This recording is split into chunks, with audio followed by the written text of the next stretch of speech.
Sa inyong lahat. Ngayon po ang ating ikatlong araw ng ating Misa Triduo sa ating paghahanda para sa anibersaryo ng ating pagkakatatag ng ating parokya dito sa Peña Francia. Alam niyo po nung nag-aaral pa po kami ni Father Giovanni ng Theology dito po sa Manila, tuwing bakasyon po, ako po ay umuuwi sa aming probinsya, nagbubus lang po ako. Si Father Giovanni, laging naka-aeroplano yan. Sosyalin po kasi siya. Naka-aeroplano yan lagi pag umuwi. Ako po, nagbubus lang ako lagi sa amin dahil tipid na rin sa allowance. One time, umuwi ako sa amin, kahit ngayon, pangit pa rin ang kalsada. Pero before, mas pangit pa ang kalsada. As in, literal na lubak-lubak, ang lalalim pa ng lubak. One time, umuwi ako sa amin, inabot ako ng 30 hours mula Manila hanggang dumating sa aming bayan sa Giwan. 30 hours. Usually, it takes 24 hours lang or less than. Pero during that time, nangyari, hindi parang nasiraan ata kami or something, inabot kami ng 30 hours. So may imagine mo yung lahat kami dun sa loob ng bus, pare-pareho na ang amoy. Simula noon talaga, sabi ko, kapag ako ay nagtrabaho, sinumpa ko sa aking sarili, kapag ako ay nagtrabaho na, hindi na ako magbubus. Hindi na ako magbubus. Napakahirap ng biyahe. Hinahalukay kayong lahat dahil sa loob ng bus, dahil lubak-lubak yung kalsada. Tapos ang tagal, parang inisip mo, ang layo pa ba? Although alam ko na yung daan, alam ko yung pupuntahan namin, pero inisip ko, parang ang tagal ng biyahe namin. At ang nakakalungkot pa dahil kapag pauwi ka, para sa mga taga-ibang probinsya dito, kapag pauwi ka sa probinsya, from Manila, Visayas, or Mindanao, pag nagbubus ka, maghihinto yung mga bus sa mga kainan. At may mga pagkakataon pa na nababalitaan ko na may mga umuuwi at nalalason sa kanilang kinakainan. Kaya ang bilin sa akin ng nanay ko, huwag kang kakain kahit saan. Magdala ka na lang, magbaon na lang ng sandwich or yung cup noodles na lang. At least lalagyan doon ng mainit na tubig. Pero huwag daw kakain sa mga karinderya. At yung pagkakataon na yun na umuwi ako, na inabot kami ng 30 hours, gutom na gutom ako. Hanggang sa yung katabi ko, napansin niya, hindi niya ako kumakain. Chichirya lang daw tapos tubig. Sabi niya, bakit hindi ka kumakain? Sabi ko, natatakot ako, baka malason ako. Sabi niya, kapag huminto tayo, tingnan mo ano ang ino-order ng mga driver at konduktor. Yun din ang kainin mo. Hindi yan sila malalason. Kasi pag nalason yan sila, hindi tayo magbibiyahe. Totoo nga. Kung ano yung pinili nila na pagkain, hindi ka talaga maglalason, hindi sasakit ang tiyan mo. Dahil alam nila kung alin yung bago, alam nila kung ano yung hindi makakasakit sa tiyan. Sa mga iba na nakapagbiyahe siguro, maiintindihan ang ganong hirap ng pagbibiyahe. Kahit ngayon meron pa rin mga nagbubus at ganun pa rin kahirap ang buhay ng pagbibiyahe. Pero dahil mas naging mura na ang eroplano ngayon, marami ang nagpe-prefer ng eroplano. Minsan, mas mura pa ang eroplano kaysa sa bus. Pero ang bus talaga hanggang ngayon, papunta sa amin, pauwi sa amin, mahirap pa rin. Bakit ko naalala ang karanasan kong ito? Bakit ko naikwento ito sa inyo? Ang buhay natin dito sa lupa ay isang paglalakbay. Isang paglalakbay. At sa maraming pagkakataon sa ating buhay, habang tayo ay naglalakbay, dumadanas tayo ng maraming paghihirap. Humaharap ng matinding mga pagsubok sa buhay, nahihirapan sa ating pagharap sa mga hamon sa buhay. At maraming mga tao ang nag-iisip, kailan kaya matatapos ang paglalakbay na ito? Hanggang kailan ba ang pagharap ko sa mga problemang ito? Ang buhay natin, isang napakahabang paglalakbay. At sa ating paglalakbay, maraming mga tao ang ating nakakasalubong sa daan. Marami tayong mga taong nakikilala. At sa maraming pagkakataon, minsan napapaisip tayo, Ayoko na sa buhay na ito. Ang daming kahirapan, hindi ko alam kung papaano ireresolba ang mga problema ko sa buhay, ang problema sa pamilya, ang problema sa trabaho, ang problema sa pag-ibig, at kung ano-ano pang mga problema. At ang lahat ng ito, dinadanas natin, pinagdadaanan natin, dahil nandito tayo sa mundo. Kasama siya, bahagi siya ng ating buhay sa mundo. Yun nga lang, kailangan nating malaman at maintindihan na ang ating buhay dito ay temporaryo lamang. May hangganan. Hindi tayo para sa mundong ito. Hindi tayo para dito sa mundong ito. Dumadaan lang tayo. Meron tayong pupuntahan, meron tayong patutunguhan. Ang ating buhay ngayon, isang buhay lang na paglalakbay. Dadaan lang tayo sa mundo. At darating yung panahon, darating yung araw na ang lahat ng ito, lahat ng problema mo, lahat ng pinagdadaanan mong kahirapan sa buhay, mawawala.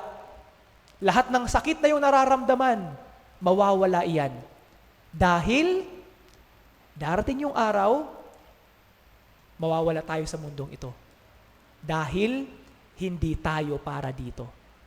Para tayo sa kaharian ng Diyos. Para tayo sa kaharian ng Diyos. Yun po ang una dapat nating tandaan at alalahanin. Ano man ang pinagdadaanan mo sa iyo ngayon sa iyong buhay, gaano man kahirap ang buhay mo ngayon, tandaan mo, hindi ka nakakalimutan ng Diyos at hindi ka kakalimutan ng Diyos. May isang buhay na naghihintay sa atin, hindi dito sa lupa, sa kaharian ng Diyos sa langit, na kung saan walang problema, walang sakit, walang kahirapan, kasama ang Diyos at ang kanyang mga anghel. Yun po ang una.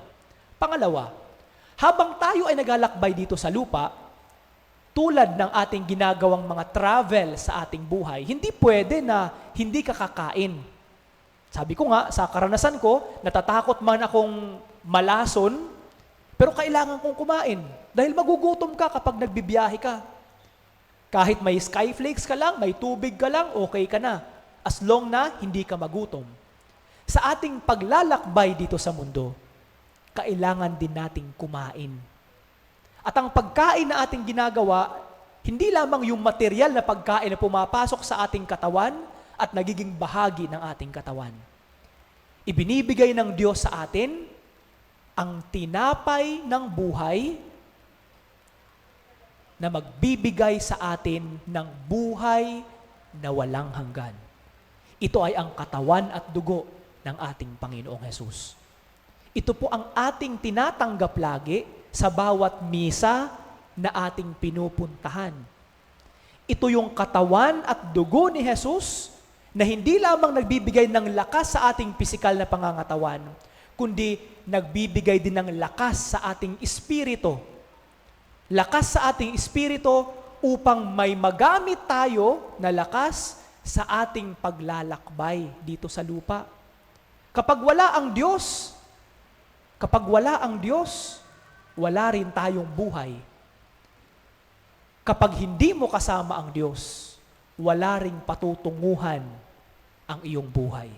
Kaya po, napakahalaga sa atin na bilang isang Kristiyano, hindi natin kakalimutan si Jesus. Hindi natin kakalimutan ng Diyos. Mahalaga para sa ating mga Kristiyano na sa bawat misa na ating pinupuntahan, kulang ang ating ginagawang pagsisimba. Kapag nagsimba ka lang, tumayo, umupo, nakinig sa banal na misa, hindi mo tinanggap ang banal na komunyon. Kulang ang iyong pagsisimba. Kulang ang iyong pagsisimba. Yun po ang role ng ating simbahan dito sa ating parokya. Ang katawan at dugo ni Jesus, makakain mo lamang hindi sa karinderya, hindi sa restaurant. Sa loob ng banal na misa. Sa loob ng banal na misa. At sana po, naiintindihan natin ang kahalagahan nito. Naiintindihan natin ang kahalagahan nito. Ang bawat ostya na ating kinakain, hindi lamang siya ordinaryong tinapay, kundi ang tinapay at alak nagiging katawan at dugo ng ating Panginoong Hesus. At dahil ito na ay katawan at dugo ni Hesus at hindi na tinapay at alak, ito na ay banal. At ang banal na kinakain natin, nagiging bahagi ng ating buhay, ibig sabihin, ang Diyos nagiging bahagi ng ating katawan. Mga kapatid, ngayong linggo, ito po ang ipinapaalala sa atin. Ito po ang ipinapaalala sa atin. Ang kahalagahan ng katawan at dugo ni Jesus na ating tinatanggap sa loob ng banal na misa. Sa nakaraang mga araw, 3 araw, pangatlong araw na ngayon, pagkatapos ng misa, meron tayo laging pinamimigay ng mga ayuda para sa ating mga kasamahan dito sa ating parokya na higit ang pangangailangan kaysa sa atin. At ang ipinamimigay natin ng mga ayuda, gulay, itlog, bigas, liempo. Ang lahat ng ito na pinamimigay natin, wala pong liempo ha, wala po, joke lang po yun. Bigas lang po, gulay, itlog, at mamaya, matanggap nyo. Pansit pala mamaya, pansit. Ang tinatanggap nating ito, hindi ito galing sa parokya. Hindi po galing kay Father Herbert. Baka isipin po natin na dapat lang naman na ang parokya ay tumulong sa amin. Tutulong naman po ang parokya. Yun nga lang, dapat nating maalala na ang mga biyayang ito, hindi nanggaling sa amin, hindi nanggaling sa parokya, hindi nanggaling sa simbahan. Nanggaling sa Diyos, ibinigay sa mga tao na nagbahagi ng kanilang kakayahan sa atin upang magkaroon tayo ng gulay, ng bigas, ng noodles, ng pansit na ating ipinapamahagi. Kaya nga po, ang mga pagkain ito na ating ibinibigay, ang mga biyayang ito na ating binibigay, ang ating pagtanaw ng utang na loob, hindi sa parokya, kundi sa Diyos. At dahil tinatanaw nating utang na loob sa Diyos, na kahit naghihirap tayo, hindi tayo kinakalimutan ng Diyos. Dapat lang siguro na ipakita din natin at suklian natin ang kabutihan ng Diyos. Sa papaanong paraan? Simple lang po. Walang maraming hiling ang Diyos. Magsimba lamang po tayo. Magsimba lamang po tayo. Hindi man araw-araw, dahil alam ko po, marami sa atin ang kailangan naman talagang magtrabaho. Linggo lang po. At sa bawat linggo, 1 oras lamang po ang hinihingi ng Diyos sa atin. Less than an hour pa nga. 1 oras lamang po. At sana po maibigay natin yon sa Kanya. Sa pagtatapos ng ating Triduum Masses, sa ating paghahanda para sa establishment ng ating parokya, alalahanin po natin na pasalamatan, una ang Diyos na nagbigay ng Kanyang biyaya sa atin. Pangalawa, yung mga tao na ginamit ng Diyos bilang instrumento ng Kanyang kabutihan upang meron tayong matanggap. Pangatlo, siguro yung mga volunteers dito sa ating parokya. Mamaya makikilala niyo po sila kapag tanggap natin ng bigas, ng gulay. Pasalamatan natin sila. Sila po ang naghanda, sila po ang naghiwa ng mga gulay, sila po ang nagtakal ng mga bigas, sila po ang nagluto ng ating makakain mamaya. Lahat ng ito dahil sa kabutihan ng Diyos.